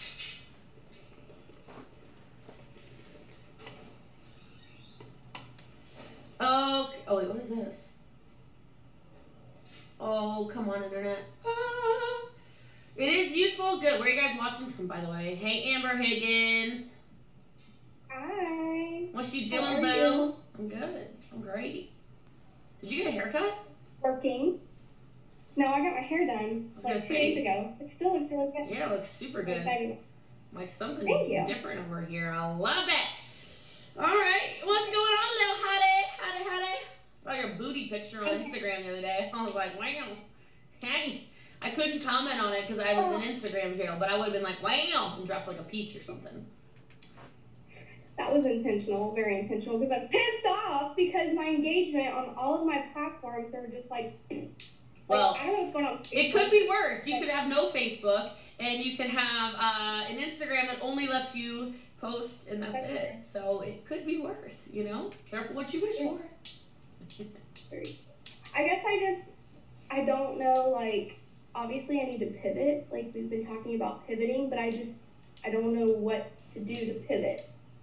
Okay. I feel like couple of questions. First of all, is your business still doing what you want your business to do? I mean, it could be doing better. Right. Like, okay. So the reason I asked that is because I don't like. We'll get into whatever it is that you want to talk about, but I just want to I just want to stop for a second and let you recognize, like, don't get so caught up in the vanity metrics. Just don't. So just to put it into perspective for you, like last month I still did over 50,000 points in new volume. So like what, $120,000 in new sales, brand new customers with no Facebook, with no link tree that works except for on TikTok. So people had to DM me the word link to order. That was fun. And then an Instagram that I couldn't like do anything on. I had to start uploading crap to YouTube, you know, whatever. And I still, and Brian and I had a conversation, and he literally said, you are the best in the world I've ever seen. I've been doing this for 30 years. So even with my likes are so down on everything because I can't comment back to people. My comments are lower because I can't comment back to people. Nothing's gone viral on TikTok in I don't even know how long, whatever. My sales and my business are still where they want to be. So I say that to you because don't get caught up in likes. Likes are not paying people's bills. These big influencers on the internet, they're not making money on their videos that get, 10 million views. Or if they are, it's nominal. So just perspective. I don't think that's factually correct because people do get paid for the content that they create on Instagram. So I guess what's important? Back from like I'm used to having like way more enrollments and like I was like shocked last month. I didn't hit any of the like the $500 or $1,000 bonus, which I'm mad about because I should have hit that, but I feel like I'm like running out of leads because of it. Maybe that's just like a mindset thing. I don't know. I have thousands of people in SPR and I follow up with them, but like I feel like I need more fresh new energy and I'm like trying so hard to get it and I'm just not getting it. Yep. Okay. So talk to me. What are you doing? What is your content like schedule? What's going on with all that? So I do keto kitchens. I do business lives. I do product lives. Every time I do a product live, literally every time I do a product live, my Facebook gets shut down. Last time I did a business live, my Facebook got shut down. And I'm like, how am I supposed to run my business? And then on TikTok, I go live and I get like traction on my lives, but then my videos are like 200 views and I'm like, oh my God, I'm just like beating my head against the wall. Like, what am I doing wrong? I'm like trying to post like inspirational stuff because that's kind of like my brand is just like helping people to feel more confident in themselves. Yep. And then I am low carb keto, so like I do the keto kitchens, but I don't do that on TikTok because I don't feel like that's like my brand over on TikTok, but I feel like maybe I should start doing that, but I don't know if that's authentic to me. I'm just confused. Yeah. So next question, just to gain clarity, how many TikToks are you posting a day? 3 to 5. Okay, consistently? And then I saw like these people, you know how there's people on TikTok who like teach you how to do TikTok and like the analytics and stuff, and they're like, well, if you're not getting traction, you need to bump back down to 1 a day. And so I did that. That wasn't working. So I was like, screw that. I'm not doing that anymore. I'm not going to listen to them because it's not working. Yeah. And I just feel like I'm trying to post valuable content, but it's frustrating because it's not getting me anywhere. Cool. So I need to actually look at your TikTok. I don't usually do that, but I'm just curious to see what you're posting. But you kind of probably nailed it when you were like, you said something like my brand's not the same on, no, you need to get your brand consistent on everything. Like, I'll admit I'm a little sassier in my TikToks, but it's still me, right? It's still Jessie Lee. It's still financial advice and then business advice and dog stuff and, you know, hot girl summer stuff and hair stuff. It's still me. Still me, right? So your brand should be consistent on all platforms. Otherwise, you're going to have people that are kind of confused at who you are, right? She's actually got a point here. If you have a brand on one platform, it needs to be consistent across all platforms. And I will tell you, if Facebook is telling you that they're basically getting rid of you, pay attention to it. You know, thank God, 2 years ago, I'll never forget, I was in Australia and I lost my Facebook for a day. One day. That was the day I started posting on YouTube. That was the day I started posting. Whoa, lightning, holy crap. You know, I'm like way up here in the sky. It was like right here. Is there going to be a big boom in a second? Maybe not. Whatever. It was right there. So anyway, that was the day I started going heavy on Instagram. And then the days that it started going and happening again and again more frequently on Facebook, I was like, screw this, I am going to do TikTok. Thank God I did TikTok. Right? Thank God I started the freaking podcast. Podcast almost 4 million downloads now. Like, come on. You know? Oh, hear it? I can't raise my eyebrow. Too much Botox, but I'm trying to raise my eyebrow. My next goal, I do want Botox, but I have these wrinkles and they're not cute. Oh, I love it. So, anyway, my point there is you'll find out what people are responding to when you're posting more often. Now, here's something interesting. I would challenge you, because you're so fun, like I've been around you enough, have more fun on TikTok too. Like I had a conversation with one of my recruits on a coaching call a week ago, and she said, I found you on the Explore page of, or on my For You page on TikTok. I said, yeah, what was I doing? Because I wanted this kind of feedback, right? She said, it was one of those videos where you were just dancing to music from like the 90s. And I was like, oh my God, she looks like so much fun. So stop thinking everything has to be business to get business. Because write this down. I want to do business with people that I have fun with, Amber. I want to do business with people that I genuinely want to spend time around. It's not going to be everybody who joins, obviously. But if you're showing people your actual personality, there's magic in that. There's magic in that, for sure. I think that's what I'm missing. I'm trying too hard to, like, bring value where I just need to, like, stop overthinking it. Really. Like, but see, that's the thing is, like, what is valuable? You know? Like, some of my things that hit are, like, I took that, like, when I take sounds, and I just make it relevant to what we're doing. But it's just me and my personality. Like, one of the videos recently that did well was that video where I'm like, I don't know who needs to hear this, but the one about, like, irritating people's demons or something, or, well, I don't know, whatever it was. And I'm, like, in front of the Lamborghini and the Range Rover or something. You know, like, that did really, really well.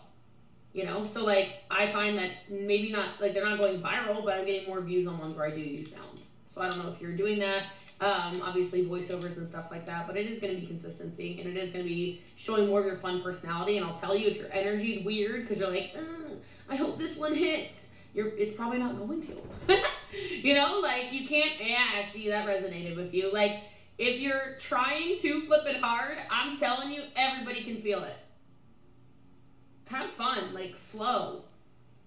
Let your business flow. Okay.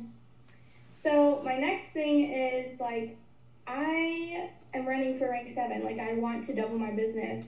We've been kind of lingering around like 40, 50-ish thousand a month. And I'm like, I wrote down, like, I reverse engineered, and I'm like, okay, this is what I need to do. So, like, I know what I need to do.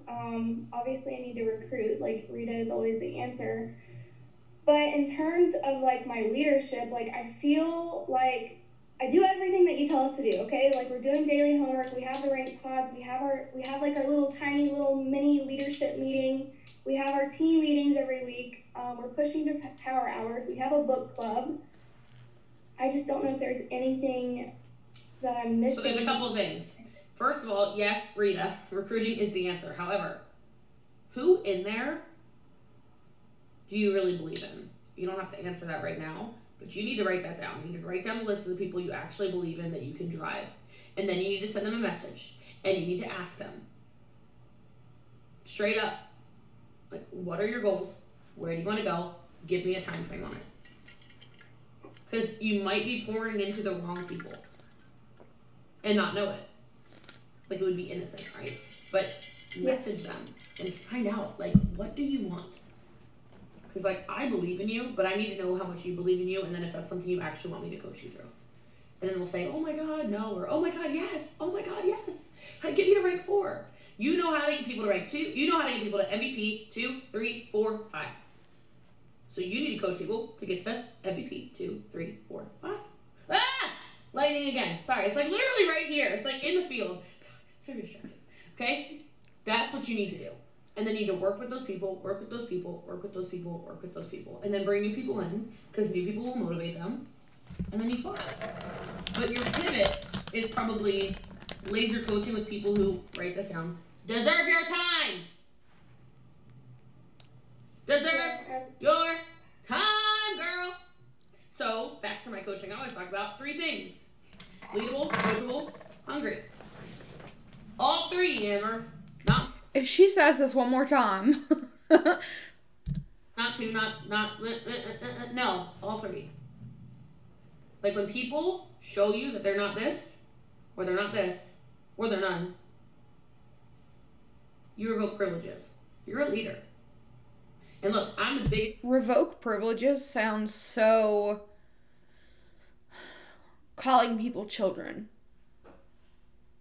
Mushy, bleeding heart in the world, obviously. Everybody knows. Yeah. Okay? But, like, who have I not been serving because I've been trying to serve people who are this? Or people who are this? Or people who are this? I'm just kidding. Right? You know what I mean? Like, who can I not serve that are these things because I'm serving people who are some variation? Yeah, that's definitely an area of growth for me, for sure. It's uncomfortable. But those people who are all 3, like you, think of how many people you'll be able to coach through me. Like, the key to network marketing is key to any business is duplication. I can't duplicate people who are only one or 2 of these 3 things. So I can duplicate through you, and then you can duplicate the systems I'm doing. Does that make sense? Yeah. So I love that. I'm gonna definitely have to set some boundaries for sure. I can already feel people like are gonna be mad at me, but I can't. But you know what? Like, you can't help that. You can't choose how people react. But you can set boundaries around your life and around your business. Like, there are people who stay in unhealthy relationships, whether it's friendships, business relationships, or romantic relationships, because they're so worried about what other people are going to think. But think about your long-term impact on the world if you decide to say, no more. Like, I have got to coach. That's why I made the big pivot. I'm like, I have to coach these freaking rank 8s and 7s. The only person who knows how to get to $1 million or $5 million a year in network marketing is me. There are hundreds of people on our team who can coach people how to get people to MVP. I am the only one who can teach you how to make 6 figures a year, 7 figures a year, and multiple 7 figures a year.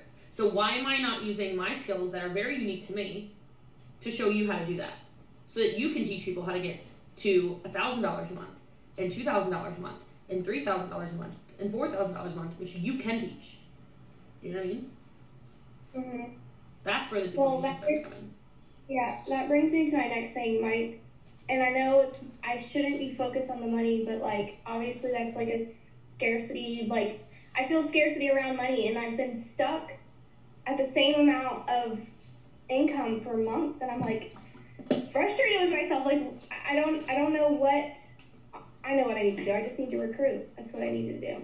I have nothing else. Yes, but no. One second. Hey, Teresa. Can you go to the 25th floor and get me some water in this thing whenever you get a chance? I figured you were taking. I mean, there's no rush, but I need it. I'm thirsty. I think you've been talking for an hour and a half. All right, so Yes, it's recruiting. Recruiting still remains the answer. However, She just said that it's mainly recruiting. She just admitted that it's mainly recruiting, that it's going to get you the money. however, on top of that, what the actual issue is people get stuck because you're developed to a certain level. So what happens if you're only if you're at this level is you're continually recruiting people who are down here. Because you're not gonna, like, people don't recruit like this, you know, like you're gonna recruit people who are at your level or below your level, right? Which is then gonna be frustrating to you because you're trying to get up here. So your actual focus needs to be on developing Amber. Okay? Your actual focus needs to be on developing everything from emotional intelligence to leadership development to, like, obviously Maxwell, you know, pinnacle leaderships, like, or just the stages of leadership in general, right? By raising that bar, like the actual personal development, who is Amber as a person bar, the rest of this goes up. Your income shifts in exact proportion to how much you are actually growing as a person, which is why when I talk about I'm making $1 million a month in December, well, I need to change into a different person to Jessie Lee, because Jessie Lee can make $500,000 a month. Yeah, sure, because that's the level I'm developed to. So I've got to develop myself as a person more, raise this bar in order to raise the financial compass as well. You know what I mean? So, like, yes, you'll recruit more people, and yes, but, like, you need to develop through what you just said, which is, like, scarcity mindset stuff, which is, like, worthiness stuff, okay? Like, all of those things, you do deserve more. And also, the more you continue to contribute, it's a great way to shift. Even when you're tired, or you feel like you don't have resources for it, or you feel like, I don't even know what I'm going to give, right? I've never lost anything by giving, which is probably why I continue to give so much. I can definitely give and contribute more. I just, like, again, it's my own worthiness holding me back, feeling like, oh my God, there's somebody way more qualified to do this than me, and I need to stop. But there's not, because you're the only Amber Higgins. I mean, maybe not the only Amber Higgins, but you're the only Amber Higgins that's you. You know? Yeah. Like, who you are uniquely makes... So, recruiting people and developing yourself is how you make more money. Notice what she didn't say? She didn't say selling more product is how you earn more money, which proves that it's not about the product. It's about recruiting. Super powerful. You don't need to try to be me or whatever. There's plenty of people who won't join me because they're like, oh my God, am I going to be intimidated if I join her? And you and I both know no, right? But they don't know that. So they look for somebody who's like, okay, who is making $5,000 a month that won't scare the crap out of me, but I'm comfortable with their coaching or whatever. Like, there's somebody, I won't say her name, she's one of the people on the wall. She thought she was signing, she didn't think she was signing direct with me. She wasn't stupid, right? But the person she signed with, she thought was direct to me because the person said, my direct mentor, Jessie Lee. You'll have access to my direct mentor, Jessie Lee. She's actually now 7 levels deep, I think. I mean, deep. Oh my God, that's like me. Yeah, like really far deep. But the person was like, again, who's on the wall, was like, I want Jessie Lee's coaching, but I don't feel like I deserve that yet. Like, she had worthiness issues, so she joined with somebody who now she can't stand. And she's 7 levels deep. Which, I mean, it's not an uncommon situation, but my whole point in saying that is you're actually an excellent coach. So people who join you are in very good hands. But I just want you to understand, like, there's plenty of people that won't join me. So don't look at me or anybody else and say, oh my God, am I not good enough? You're totally good enough. And you'll grow into, like, none of us start as $1 million earners. I started broker than hell. Everybody knows, right? And then I was a thousandaire. Woo! Right? And then I made $10,000. Woo! You know, like, I mean, we've all been there. But you can't let yourself become self-deprecating and, like, feel like you're an imposter making all the money you're making and driving your Range Rover and all this stuff, you know. Like, no, you earned your Range Rover. It's not your fault that other 24-year-olds or whatever can't drive them because they won't work their business. That's not your problem. I have to remind myself that I'm only 1.5 years in business too. Like, I gotta stop, like, I wasn't rushing out. driving no damn Range Rover a year and a half in business. What the hell? You rich. I feel like I'm, like, rushing myself and I'm not enjoying the process, and I need to stop. And I feel like I'm burning myself out. And I don't know, like, I love to work. Yeah, but that goes back to my point with the TikToks, Amber. You've got to find joy in what you're doing. You got to find joy in what you're doing. This is really sad. This girl is telling Jessie Lee, I don't feel happy in this business. I'm working too hard. I feel like I'm burning myself out.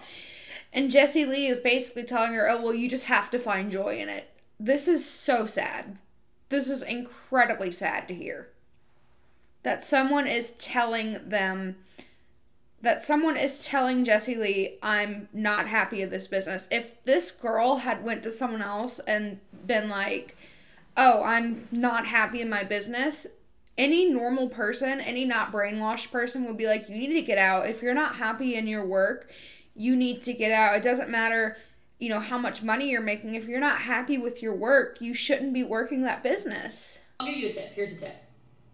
What do you really like to do? Like, what gives you energy? I don't know. That's bad. I don't know. You don't know what makes you happy? I mean, a lot of stuff makes me happy. My dogs make me happy. Okay. My relationships makes me happy. Relationships? I'm calling him. I'm going to give him a phone call. Hey! She said relationships! Brandon! That was an accident. I didn't mean that. I'm calling him. I have his phone number. I like to go get my hair done. I like to get my nails done. I like to do girly stuff. I like makeup. I like a lot of stuff. Okay. So now what I want you to do is next time you do one of those things, hair, makeup, dog stuff, boyfriend stuff, whatever it is that gives you energy, then immediately afterward you do a TikTok. Okay? When your energy and your vibration is super high, that's when you start content creation. And never before. Okay? Because everybody can feel it. Energy is just a transfer. Everybody feels it. What does that sound? Everybody feels it. Amber, if you're watching this, please get out of this business. If it's not making you happy, notice how she didn't say that the business makes her happy. She said makeup. She likes getting her hair done. She likes spending time with her boyfriend. That's all great stuff. You could, if you are in rank 7, you could make money by starting a YouTube channel. You could get monetized on TikTok if you have enough followers. You could get in the TikTok Creator Fund. Please get out of this MLM. You are worth so much more than an MLM. So I need you to get into a happy place. Move your body, go on a date, get all pretty, do your makeup, la la la, high vibe, and then whoop! Then you go do a TikTok. That crap will go viral. That stuff's gonna hit. Because you can put a smile on your face, but you can't change your eyes when you are not vibing high. Tell me I'm wrong. Right. So that's how you need to start your content production from now on. Okay. Got it. Cool? Thanks. So that was absolutely horrifying. Between her saying that being a pathological liar is a good thing and her telling that girl to get off her antidepressants and telling the other girl to stay in the multi-level marketing scheme despite her saying that she is not happy in it. It's just all around horrifying, and I don't have a whole lot of words. And personally, I think Bosley is one of the worst coaches in the business. I think she's one of the worst multi-level marketing scammers in the business. But anyway, that is all that I have for y'all today.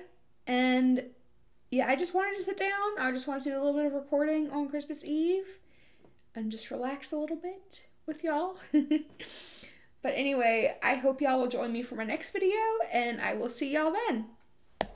Bye!